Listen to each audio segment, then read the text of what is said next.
मेरे प्रिय आत्मन, एक छोटी सी कहानी से होने वाले 3 दिनों की चर्चाओं का मैं प्रारंभ करूंगा।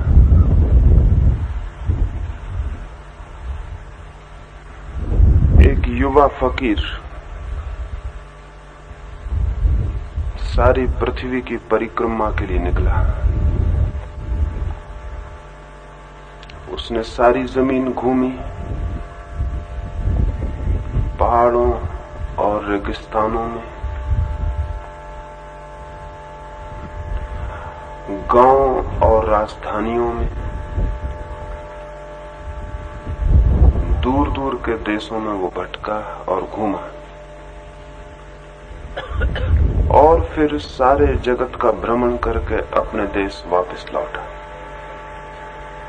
जब यात्रा पर निकला था तो जवान था, जब वापस आया तो बूढ़ा हो चुका था। अपने देश की राजधानी में आने पर उसका बड़ा स्वागत हुआ। उस देश के राजा ने उसके चरण छुए और उससे कहा कि धन्य है हमारा भाग्य कि तुम हमारे बीच पैदा हुए और तुमने हमारी सुगंध को सारी दुनिया में पहुंचाया। तुम्हारी कीर्ति के साथ हमारी कीर्ति गई। तुम्हारे शब्दों के साथ हमने जो हजारों वर्षों में संग्रहित किया था वो लोगों तक पहुंचा। और मैं भी एक प्रतीक्षा किए तुम्हारी राह देख रहा हूं। अनेक बार मेरे मन में ये ख्याल उठा है कि मेरा मित्र और मेरे देश का भाग्य जब सारी दुनिया से घूम कर लौटेगा तो शायद मेरे लिए कुछ भेंट भी लाए। शायद सारी दुनिया में कुछ उसने खोजा हो जो मेरे काम का हो। तो मैं बड़ी आशा से तुम्हारी प्रतीक्षा कर रहा हूं। मेरे लिए क्या लाए हो? वो फकीर और वो राजा बचपन के मित्र थे। वे एक ही स्कूल में पढ़े थे। राजा बड़ा सम्राट हो गया था। उसने अपनी राज्य की सीमाएं बहुत बढ़ा ली थी और उसका मित्र फकीर भी सारी दुनिया में यश और कीर्ति अर्जित करके लौटा था। करोड़ों करोड़ों लोगों ने उसे सम्मान दिया था और दुनिया का कोई कोना न था जहां उसके चरण और उसकी वाणी न पहुंची हो। उस राजा ने कहा कि मैं प्रतीक्षा कर रहा हूं कि मेरे लिए क्या भेंट लाए हो। वो फकीर बोला, मैंने भी ये सोचा था कि जरूर घर लौट कर ये बात पूछी जाएगी और जरूर ही तुम कहोगे कि क्या लाए मेरे लिए। और मैंने दुनिया में बहुत सी चीजें देखी और मैंने सोचा कि उन चीजों को मैं ले चलूं, लेकिन हर चीज लाते वक्त मुझे ख्याल आया ये तो तुम्हारे पास पहले से ही मौजूद होगी। तुम्हारे पास कौन सी चीज की कमी? तुमने दूर दूर के देश जीत लिए। तुम्हारे महलों में सारी दुनिया की संपदा आ गई। तुम्हारे पास कौन सी चीज की कमी होगी जो मैं ले चलूं? आखिर मैं थक गया और मुझे कोई चीज ऐसी न मालूम पड़ी जो तुम्हारे महलों में न पहुंच चुकी हो, जिसके तुम मालिक न बन चुके हो। बहुत सोचकर एक चीज जरूर मैं ले आया हूं, लेकिन अकेले में और एकांत में उस चीज को मैं तुम्हें दूंगा। उस फकीर के पास कुछ दिखाई भी नहीं पड़ता था। एक छोटा सा झोला था जो उसके कंधे पर लटका था। उसमें क्या हो सकता था? ऐसी कौन सी चीज हो सकती थी जो राजा के पास न हो? क्योंकि फकीर ने खुद ही कहा कि मैं उन सारी चीजों को छोड़ आया हूं जिनका मुझे ख्याल पैदा हुआ कि तुम्हारे पास पहले से होंगी। उस फटे से झोले में क्या हो सकता था? बड़ी उत्सुकता और आकांक्षा से वो राजा उसे अपने महलों में ले गया। सारे लोग जब पीछे छूट गए तो उसने उस फकीर से फिर कहा कि निकालें, दिखाएं मुझे क्या ले आए हैं मेरे लिए। उस फकीर ने जो निकाला आप भी नहीं सोच सकते कि उसने क्या लाया होगा। वो एक बड़ी सस्ती सी पर बड़ी अनूठी चीज ले आया था। उसने अपने झोले में से जो निकाला बड़ी साधारण सी चीज थी। एक छोटा सा आईना था, एक छोटा सा दर्पण था 4 पैसे का। और उसने उस राजा को वो दर्पण दिया। राजा ने उसे उलट पलट के देखा। उसने कहा, क्या ये दर्पण ले आए हो? उस फकीर ने कहा, ये मुझे सबसे कठिन चीज मालूम पड़ी जो राजाओं के पास नहीं होती। इसमें तुम खुद को देख सकोगे, और दुनिया में बहुत कम लोग हैं जो खुद को देखने में समर्थ होते हैं। और जिनके पास बहुत कुछ होता है, धन, संपत्ति, यश, वे तो अपने को देखने में और भी असमर्थ हो जाते हैं। तो बहुत खोज के मैं ये दर्पण ले आया हूं ताकि तुम अपने को देख सको। इस दर्पण को सस्ता मत समझना। ऐसे तो घर घर में दर्पण होते हैं, लेकिन खुद को देखने में कौन समर्थ हो पाता है। दर्पण में हम अपने को रोज देख लेते हैं, लेकिन क्या कभी हम अपने को देख पाए? तो उस फकीर ने कहा कि दर्पण इस याद के लिए तुम्हें दे जाता हूं कि जिस दिन तुम अपने को देखने में समर्थ हो जाओगे, उस दिन ही समझना कि तुम्हें दर्पण उपलब्ध हुआ है। मैं भी सोचता था रास्ते में कि आपके लिए क्या ले चलूं। सोचा कि मैं भी दर्पण खरीद लूं और आपको एक दर्पण भेंट कर दूं, क्योंकि जमीन पर वो लोग कम होते जा रहे हैं जिनके पास दर्पण हो, जो खुद को उसमें देख सके और पहचान सके। और मैंने कहा, पता नहीं दर्पण किसी काम में आए या ना आए। और दर्पण बड़ी कमजोर चीज है, पता नहीं आपके हाथों में बचे या टूट जाए। और वो कहानी का भी क्या हुआ अंत में, ये भी अब तक पता नहीं चल सका कि वो राजा अपने को देखने में समर्थ हो पाया या नहीं। इतनी ही कहानी सुनी गई है। इसके बाद क्या हुआ इसका कोई भी पता नहीं कि उस दर्पण का क्या हुआ, उस राजा का क्या हुआ। तो मैं अगर दर्पण ले भी आऊं तो उस दर्पण का क्या होगा इसका कोई पता नहीं था। इसलिए फिर मैंने सोचा कि 3 दिन में वो बातें करूंगा जिनसे आपके चित्त में एक दर्पण बन जाए और आप अपने को देखने में समर्थ हो सके। आने वाले 3 दिनों में आपके चित्त को दर्पण कैसे बनाया जा सके, उस संबंध में कुछ बातें कहूंगा। और आपका चित्त दर्पण बन जाए तो वो दर्पण न तो फूट सकता है न टूट सकता है। और वो दर्पण 4 पैसे में किसी बाजार में भी नहीं मिल सकता, 4 लाख में भी नहीं, 4 करोड़ में भी नहीं। कितनी भी संपदा देकर उसे किसी बाजार से खरीदने का कोई उपाय नहीं। वो तो जब खुद को ही कोई निखारता है, खुद के ही जीवन को जब कोई घिसता है, और खुद के ही पत्थर जैसे मन को जब कोई चमकाता है, तो दर्पण उपलब्ध होता है जिसमें खुद की छवि बनती। और बड़े रहस्यों का रहस्य यह है कि जो खुद को जानने में समर्थ हो जाता है वो परमात्मा को भी जान लेता है। और जो खुद को जानने में समर्थ नहीं होता, वो चाहे कुछ भी जान ले, उसके जानने का 2 कौड़ी से ज्यादा कोई मूल्य नहीं। क्योंकि जिसके भीतर अज्ञान हो, उसके बाहर के ज्ञान का क्या अर्थ हो सकता है। जिसके भीतर का दिया बुझा हो, उसके घर के बाहर सूरज भी जल रहा हो तो उसका क्या प्रयोजन है। जिसकी अपनी आंखें फूटी हो और बंद हो, रास्तों पर कितनी ही रोशनी हो, उस रोशनी से क्या होगा।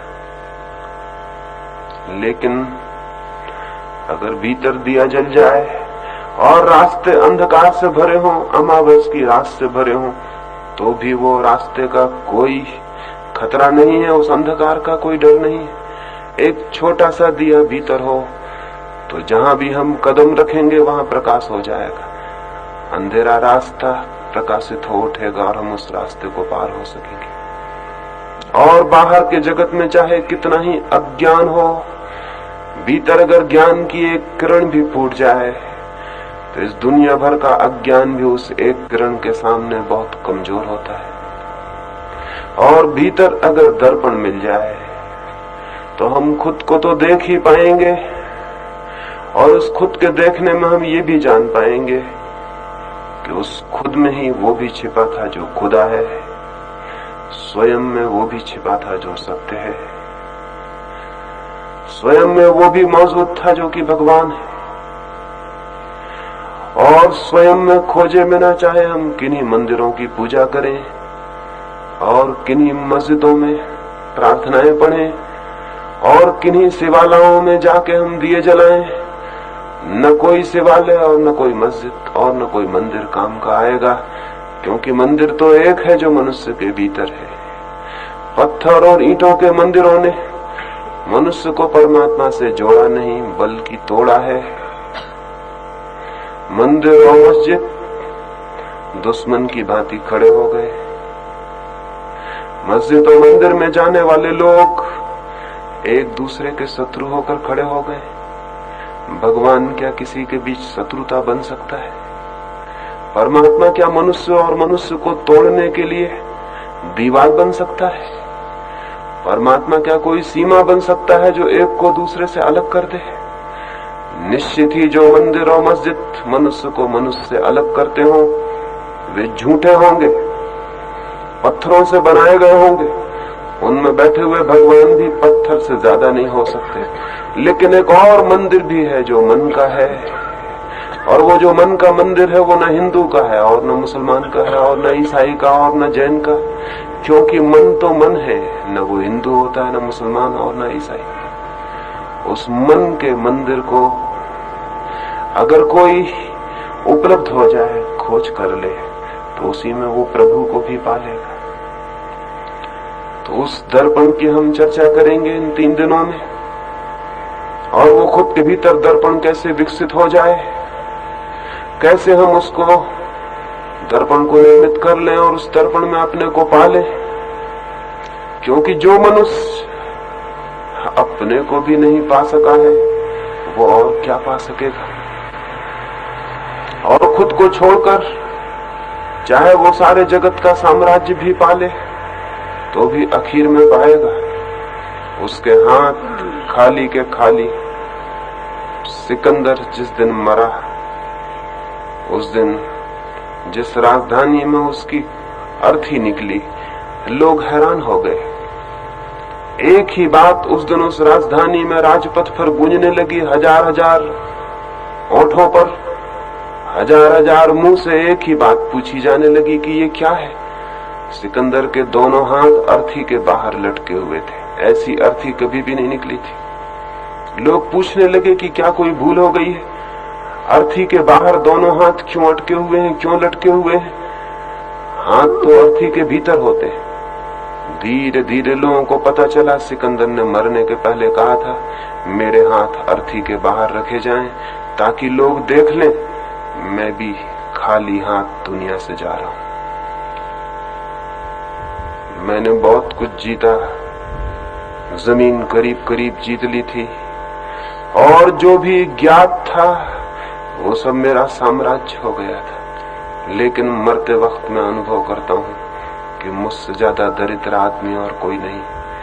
और दुनिया ये बात देख ले कि एक सम्राट भी खाली हाथ मरता है, इसलिए मेरे हाथों को अर्थी के बाहर खुले लटके रहने देना। हम सबके हाथ भी खाली ही जाते और खाली जाएंगे ही, क्योंकि एक ही संपदा है जो प्राणों को भर सकती है और वो हमारे भीतर है। और बाहर जो भी संपदा है उसे हम भ्रम में रहें भला कि उसे इकट्ठा करके हम अपने प्राणों को भर लेंगे, परिपूरित कर लेंगे, फुलफिलमेंट हो जाएगा। लेकिन आज तक ये न हुआ है और न होगा। आप भी उसके अपवाद नहीं हो सकते। जीवन का नियम यही है, जो बाहर है वो भरने का भ्रम देता है लेकिन भर नहीं पाता, और जो भीतर है वही केवल भर सकता है। और उसे लाने को भी कहीं जाना नहीं, कोई यात्रा नहीं करनी, कोई युद्ध नहीं करना, कोई आक्रमण नहीं करना, केवल आंखें फेरनी है और भीतर खोज लेना है। वो दर्पण मिल जाए भीतर का तो ये खोज पूरी हो सकती है। हम में से सारे लोग ही शायद उसकी खोज में हैं। हम में से शायद ही कोई व्यक्ति हो जो दुखी, पीड़ित और अशांत नहीं है। हम में से शायद ही कोई हो जो खाली खाली अनुभव नहीं करता। हम में से शायद ही कोई हो जिसे ये एहसास नहीं होता कि मेरा जीवन पानी पर खींची हुई लकीरों की भांति रोज मिटा जा रहा है और मेरे हाथों में कुछ भी उपलब्धि नहीं है, कोई पाना नहीं है। मैं खाली और रिक्त जी रहा हूं और मरा जा रहा हूं। ये जो एहसास है खाली और रिक्त होने का, ये जो एम्प्टीनेस है सारी दुनिया में हर आदमी को अनुभव हो रही है। फिर इस अनुभव को भरने के वो उपाय करता है, लेकिन वे उपाय भी अगर बाहर ही हो तो उन उपायों से भी कुछ भी नहीं हो पाता। जब हम पीड़ित तो परेशान होते हैं तो हम भगवान की तलाश में निकलते हैं, मंदिरों में, मस्जिदों में खोजते हैं उसे,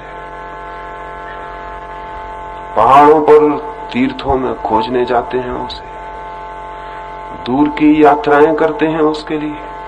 लेकिन एक बात भूल जाते हैं कि हमारे भीतर जो प्राणों का प्राण बैठा है, क्या कभी उसको भी खोजेंगे?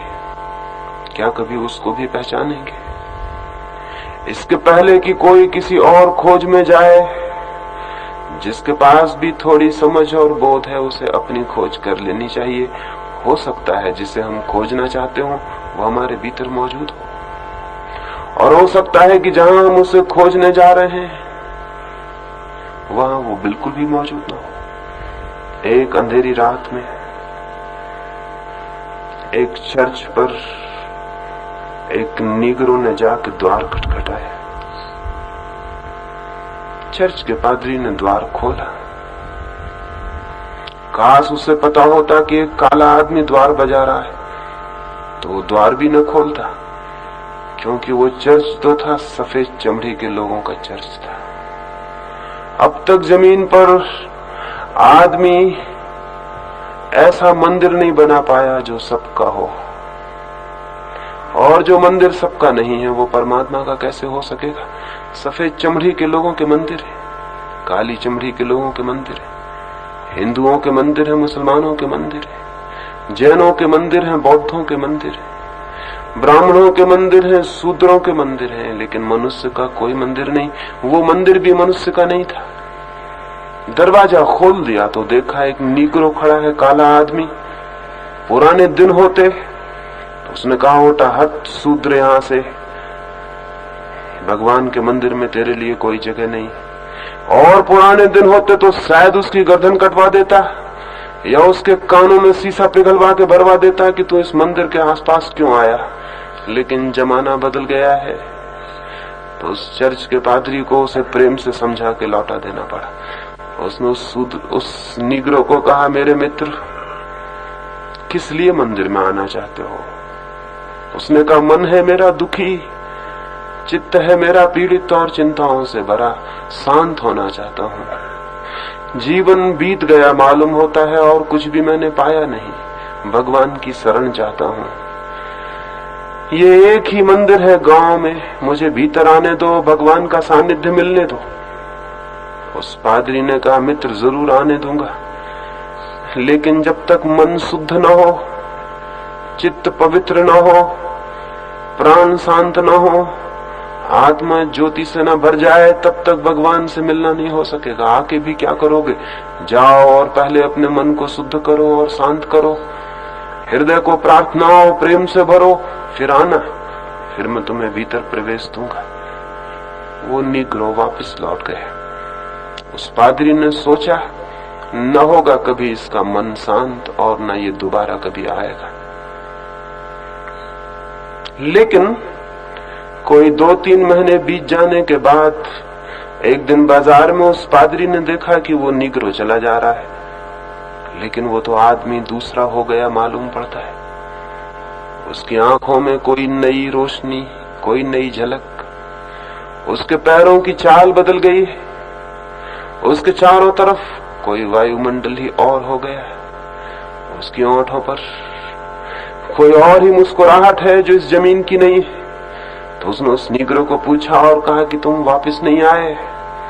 वो नीग्रो हंसने लगा और उसने कहा मैं तो आना चाहता था और उसी आने के लिए मैंने प्रार्थनाएं की। उसी आने के लिए मैंने भगवान से न मालूम कितनी मनौतियां मानी। उसी आने के लिए मैंने अपने मन को सब भांति शांत किया। लेकिन मैं क्या करता, खुद भगवान ने मुझे रोक दिया कि मत जाओ। एक रात जब मैं प्रार्थनाएं करके सो गया तो मैंने सपना देखा कि भगवान खड़े और वो मुझसे पूछ रहे हैं कि क्यों तू मुझे पुकार रहा है, क्यों तू मुझे बुला रहा है। तो मैंने कहा कि वो जो हमारे गांव का मंदिर है, चर्च है, मैं उसमें प्रवेश पाना चाहता हूं, इसी के लिए सारी प्रार्थनाएं कर रहा हूं। तो भगवान हंसने लगे और उन्होंने कहा तू बड़ा पागल है, ये ख्याल छोड़ दे। 10 साल से मैं खुद उस चर्च में घुसने की कोशिश कर रहा हूं, वो पादरी मुझे भी नहीं घुसने देता। तू ये ख्याल छोड़ दे।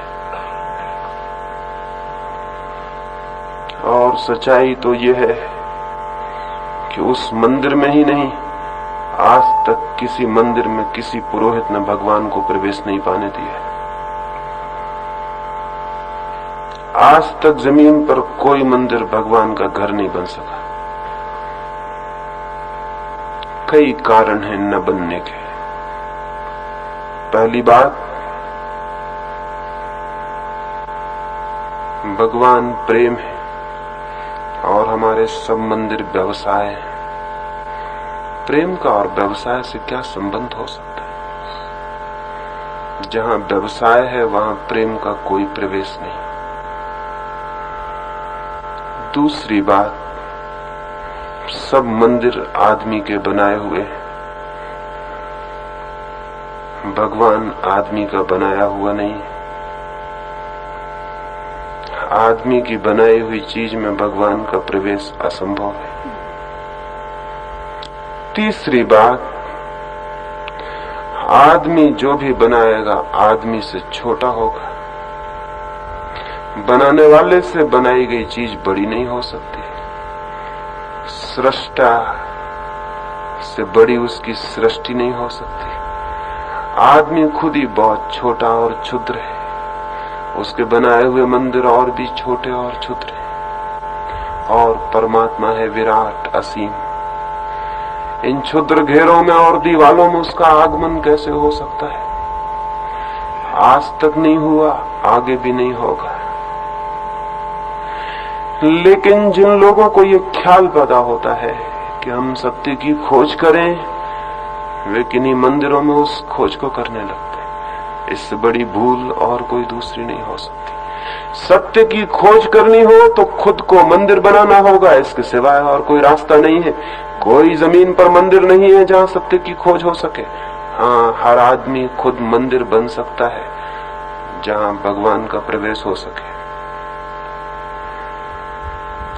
और ये खुद आदमी मंदिर कैसे बन जाए? चित्त दर्पण बन जाए तो आदमी मंदिर बन सकता है। चित्त दर्पण बन जाए तो आदमी इसलिए मंदिर बन सकता है कि उसी दर्पण में भगवान की छवि उतरनी शुरू हो जाती है। एक बार ऐसा हुआ, एक अरबी बादशाह के दरबार में कुछ यूनानी चित्रकार आए और उन चित्रकारों ने कहा हम अपनी कला का प्रदर्शन करना चाहते हैं। लेकिन अरबी बादशाह के दरबार में अरब के बड़े बड़े चित्रकार थे। उन्हें बड़ी इस बात से प्रतिस्पर्धा पैदा हुई और उन्होंने कहा कोई हमारी कला कम है जो इन चित्रकारों को आमंत्रण दिया गया है? अगर ये कुछ प्रदर्शन करना चाहते हैं तो हम भी कुछ प्रदर्शन करना चाहते हैं। दोनों चित्रकारों की मंडलियों को, यूनानी और अरबियों को, एक बड़ा भवन दे दिया गया कि वे अपनी अपनी कला का प्रदर्शन करें। अरबी चित्रकारों ने बड़ी अद्भुत दीवालों पर चित्रकारी की, बड़े खूबसूरत चित्र बनाए। 6 महीने तक निरंतर वे दिन रात श्रम करते रहे और उन्होंने एक पूरी दीवार पर जादू खड़ा कर दिया। उनकी मेहनत तो देखने जैसी थी, उनका श्रम तो अद्भुत था, लेकिन और भी बड़े आश्चर्य की बात तो यह थी कि यूनानी चित्रकार कुछ भी नहीं कर रहे थे। न उनके पास तूलिकाएं थीं और न रंग था। और राजा ने बहुत बार उनको कहा कि तुम्हें कोई जरूरत हो, तो उन्होंने कहा हमें कोई भी जरूरत नहीं। उन्होंने अपनी दीवार पर एक पर्दा लटका लिया था, दोनों दीवारें आमने सामने थी। उन्होंने अपनी दीवार पर एक पर्दा लटका लिया था। अरबी चित्रकार दीवार पर पागल की भांति मेहनत कर रहे थे और दीवार को एक अद्भुत चित्र में निर्मित कर दिया था। ये यूनानी चित्रकार क्या कर रहे थे? वो अपने पर्दे के पीछे क्या करते थे? न तो वो कभी रंग ले जाते दिखाई पड़े, न कभी तूलिकाएं, लेकिन वे भी दिन रात भीतर लगे थे। क्या कर रहे थे? सारे नगर में चर्चा थी, उत्सुकता थी। 6 महीने पूरे हों तो लोग देखें। 6 महीने पूरे हुए, राजा गया। राजा भी दीवाना था जानने को कि वो क्या कर रहे हैं। वो जब कोई सामान नहीं ले जाते तो क्या करते होंगे। अंतिम दिन आ गया और राजा गया। अरबी चित्रकारों का चित्रकला देखने जैसी थी। दंग हो गए लोग देखकर। इतने सजीव चित्र उन्होंने बनाए थे जिससे वो दीवार से बाहर निकल आएंगे। ऐसे सजीव वृक्ष उन्होंने दीवार पर पेंट किए थे कि भूल हो जाए कि वो असली हैं या नकली। दीवार पर ऐसे रास्ते थे कि मन होने लगे कि उन पर चल पड़ो। बहुत अद्भुत था। राजा बहुत प्रसन्न हुआ और उसने कहा मेरी कल्पना भी न थी कि मेरे दरबार में ऐसे चित्रकार हैं। मुझे ख्याल भी न था कि इतनी बड़ी कला, इतनी क्षमता तुम में। और फिर वो मुड़ा दूसरी दीवार की तरफ और उसने यूनानी चित्रकारों को कहा हटाओ अपना पर्दा, तुमने तो हमारी नींद तक मुश्किल कर दी है। रात में भी सपना आता है कि तुम क्या कर रहे हो आखिर। उन्होंने पर्दा हटा दिया और लोग देख के हैरान रह गए। जो चित्र अरबी चित्रकारों ने बनाया था वही चित्र और भी अद्भुत रूप में सामने की दीवार पर मौजूद था। यूनानी चित्रकारों ने कोई चित्र नहीं बनाया, वे तो केवल दीवार को घिस के दर्पण बनाते रहे। उन्होंने सारी दीवार घिस डाली थी। 6 महीने में उन्होंने दीवार को दर्पण बना दिया था। अरबी चित्रकारों का चित्रकार अद्भुत थी उनकी कला, लेकिन दर्पण में वही चित्र और 1000 गुना सुंदर होकर दिखाई पड़ने लगा था। वो यूनानी चित्रकार बोले हम तो केवल दर्पण बनाना जानते हैं, चित्र तो परमात्मा ने बना दिए, हम दर्पण बना देते हैं। और परमात्मा और 1000 गुना खूबसूरत होकर उन दर्पणों में झलक आता है। परमात्मा तो सब तरफ मौजूद है, हमारे पास दर्पण चाहिए और दर्पण हो तो वो दिखाई पड़ेगा और वो दिखाई पड़ेगा तो हम सब उसके मंदिर हो जाएंगे।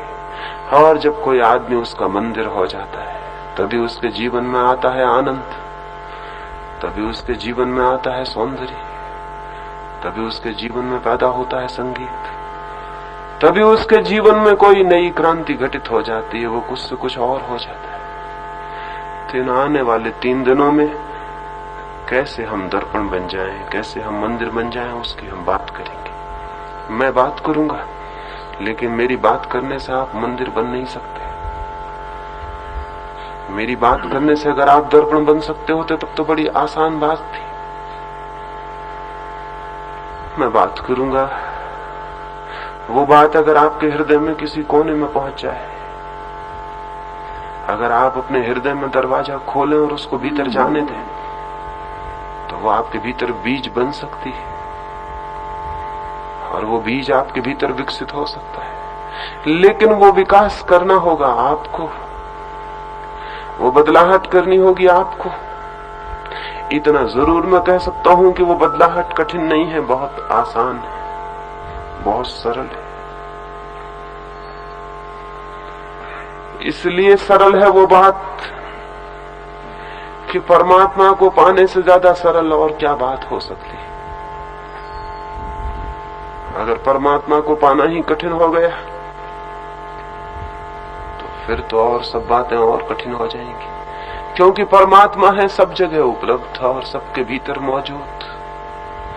असलियत तो यह है कि परमात्मा को खोना असंभव है, क्योंकि परमात्मा का अर्थ ही यह है कि जिसमें हम जी रहे हैं, जो हमारा जीवन है, जो हमारी श्वास श्वास और हमारा प्राण प्राण है, उसे हम खो कैसे सकते हैं? जैसे मछली सागर को नहीं खो सकती, सागर में होना ही उसका जीवन है, उसकी आत्मा है, ऐसे ही हम भी परमात्मा को नहीं खो सकते। लेकिन जो परमात्मा निरंतर हमें उपलब्ध है, उसका भी हमें स्मरण नहीं और बोध नहीं। वो बोध थोड़ी ही सरलता से उपलब्ध हो सकता है, वो थोड़े ही सहज और स्वाभाविक होने से उपलब्ध हो सकता है। बड़ी सरल है बात, लेकिन सरल बात भी कभी कभी बहुत कठिन मालूम होती, क्योंकि हम उस सरल बात के विरोध में इतने दूर तक चले गए होते हैं कि लौटना कठिन हो जाता है। हम इतने दूर चले गए होते हैं किसी सरल बात के विरोध में कि लौटना कठिन हो जाता है। एक आदमी पेकिंग के बाहर कोई 3-4 मील की दूरी पर रास्ते पर चला जाता था और उसने एक छोटे से बच्चे से पूछा, पेकिंग कितने दूर है? उस लड़के ने कहा, जिस तरफ आप जा रहे हैं अगर उसी तरफ आप चलते चले जाएं तो इस जिंदगी में पेकिंग पहुंचना कठिन है, लेकिन अगर आप कृपा करें और लौट पड़े तो 4 मील से ज्यादा फासला नहीं। वो जिस तरफ चला जा रहा था अगर वो उसी तरफ चलता चला जाए तो पूरी जमीन का चक्कर लगाए तब पेकिंग पे पहुंच सकता था, लेकिन अगर लौट पड़े तो 4 मील का फासला था, जो कोई फासला नहीं था। हम जिस तरफ चले जा रहे हैं वो परमात्मा की बिल्कुल विरोधी दिशा है, वो शांति की विरोधी दिशा है, वो सत्य की विरोधी दिशा है। अगर हम उस पे ही चले जाएं तो पेकिंग तो कोई पहुंच भी सकता है पूरे जमीन का चक्कर लगा के, क्योंकि कोई जमीन बहुत बड़ी नहीं,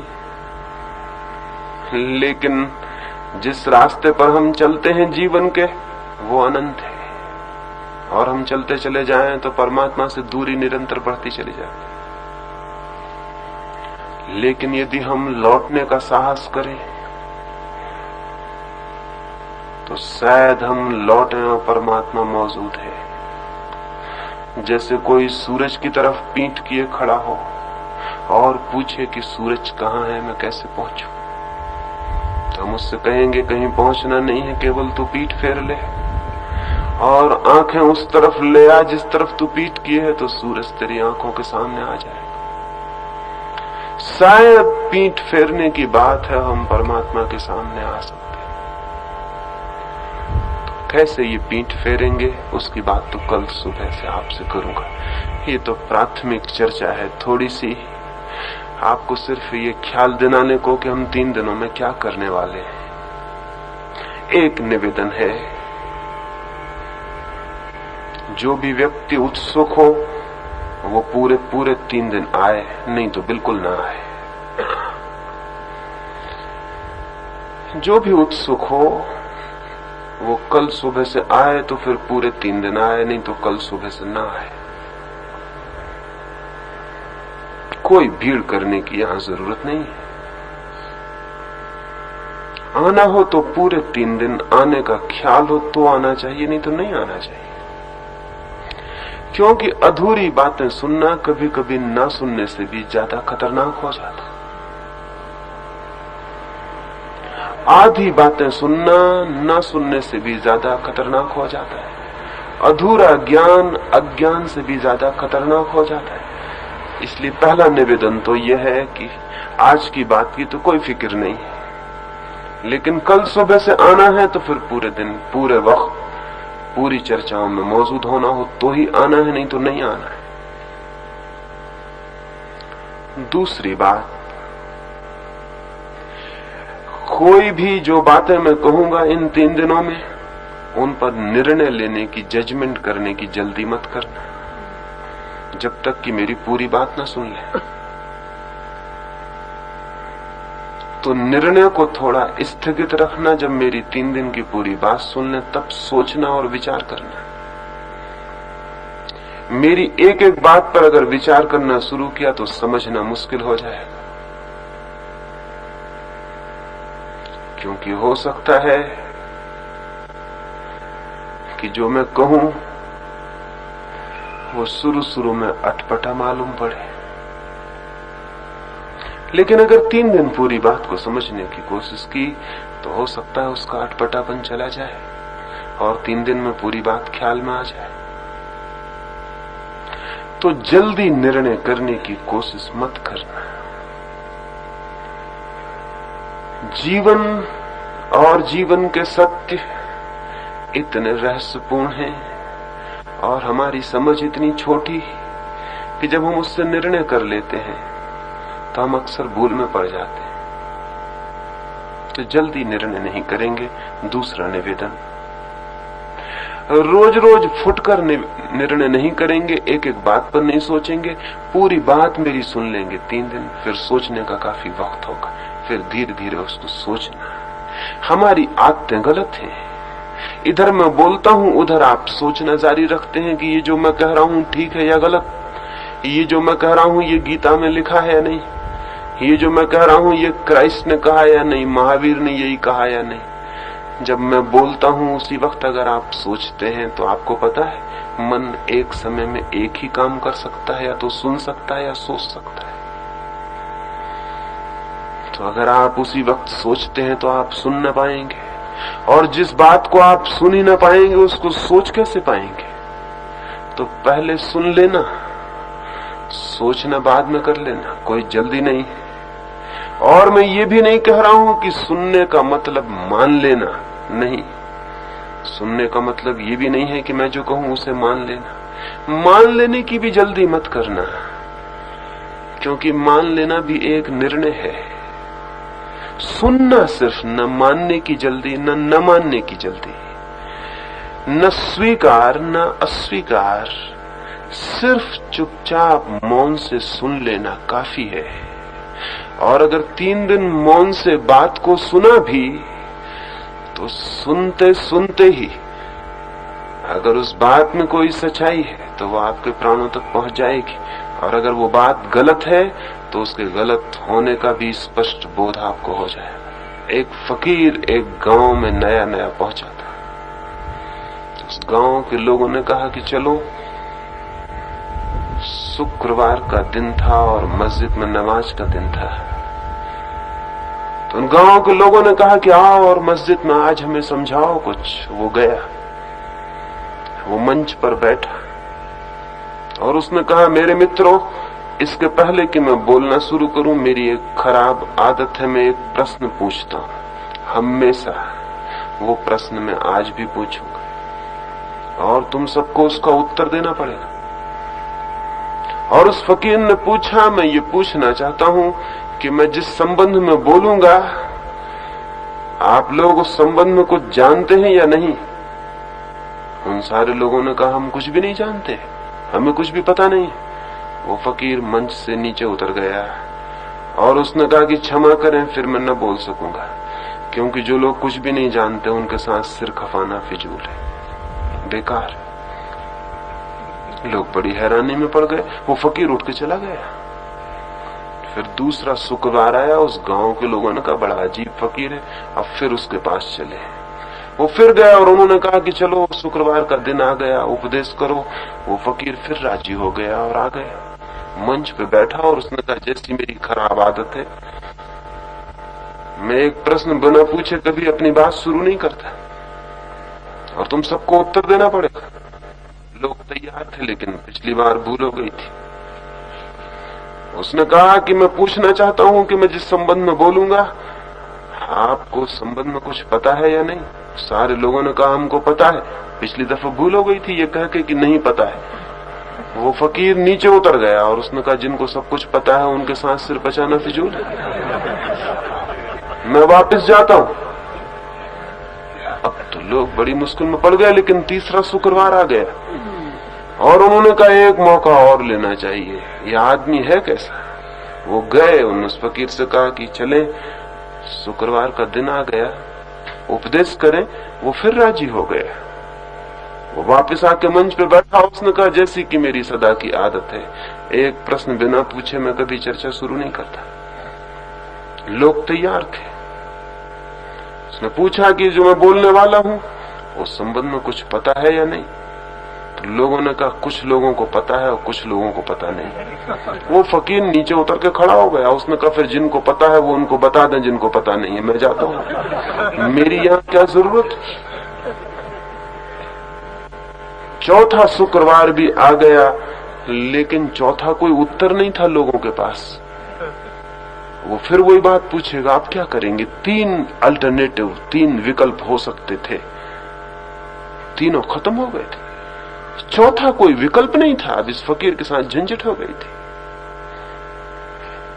अब क्या करें उस गांव के लोग। समझ लीजिए वो फकीर मैं ही हूं और आप ही उस गांव के लोग हैं, क्या करिएगा। 3 विकल्प के अलावा चौथा विकल्प है, 3 उत्तर के अलावा चौथा उत्तर है। उस गांव में उस फकीर का प्रवचन न हो सका क्योंकि गांव के लोग चौथा उत्तर देने में समर्थ नहीं हो सके। चौथा उत्तर लेकिन है। चौथा उत्तर यह था कि उन्हें कोई भी उत्तर नहीं देना था, उन्हें चुप रह जाना था। वो फकीर जरूर बोलता है, उन्हें मौन रह जाना था। उन्हें कोई बात नहीं कहनी थी, उन्हें कोई जल्दी नहीं करनी थी। वे चुप रह जाते।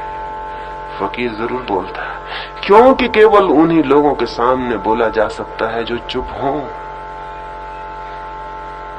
जो चुप नहीं है उनके सामने कुछ भी नहीं बोला जा सकता। तो यही प्रार्थना आज की संध्या में आपसे करूंगा कि इन 3 दिनों में आंतरिक रूप से थोड़ा सा चुप और मौन होकर जो मेरे हृदय में कुछ बातें हैं वो मैं आपसे कहूं तो सुनने की कृपा करना। आज की रात तो इतनी ही बात। चित्त को एक दर्पण बनाना है ताकि परमात्मा पाया जा सके। चित्त दर्पण बन सकता है। सरल है ये कीमिया, सरल है ये राज, चित्त को दर्पण बना लेने का। उसका मेथड, उसकी विधि, उसकी हम बात करेंगे। मैं बात करूंगा तो जरूरी है कि आप चुप रहें, नहीं तो बात नहीं हो सकेगी। अगर मेरे ऊपर ये जुम्मा है कि मैं 3 दिन कुछ बातें आपसे करूं तो आप पर ये जुम्मा होगा कि 3 दिन आप चुप होंगे, नहीं तो फिजूल हो जाएगी बात। और जो उस फकीर ने किया वही फिर मुझे भी करना चाहिए। उतना कठोर मैं नहीं हूं, उतना नहीं कर पाऊंगा, इसलिए बेफिक्र रहें। लेकिन आप भी दया करेंगे और कठोर न होंगे और थोड़ा चुप, मौन, साइलेंस से बातों को सुनने की कोशिश करेंगे तो शायद वे बातें आपके प्राणों तक पहुंच सके। जमीन में हम बीज बोते हैं, पथरीली जमीन में बीज भीतर नहीं पहुंच पाता, पत्थर रोक देते हैं। पत्थर न हो तो बीज भीतर पहुंच जाता है, जड़ें फैला लेता है, अंकुर फूट पड़ता है, पौधा बन जाता है। जो मन बेचैन बातचीत में लगा रहता है अपने भीतर पत्थर की तरह हो जाता है। उसके भीतर कोई बात नहीं पहुंचती, कोई बीज नहीं पहुंचता, फिर उसमें कोई अंकुर नहीं आता। लेकिन जो मन मौन होता है, शांत होता है, साइलेंस में सुनता और समझता है, वो मन उस जमीन की भांति होता है जिसमें पत्थर नहीं है। उसमें बीज भीतर प्रविष्ट हो जाता है, उसकी जड़ें फैल जाती हैं, उसमें अंकुर आ जाते हैं, वो जीवन बदल जाता है। बस इतनी ही थोड़ी सी बात आज की रात कहूंगा। मेरी बातों को इतने प्रेम और शांति से सुना, उसके लिए बहुत बहुत अनुग्रहित हूं। सबके भीतर बैठे हुए परमात्मा को प्रणाम करता हूं। अंत में मेरे प्रणाम स्वीकार करें।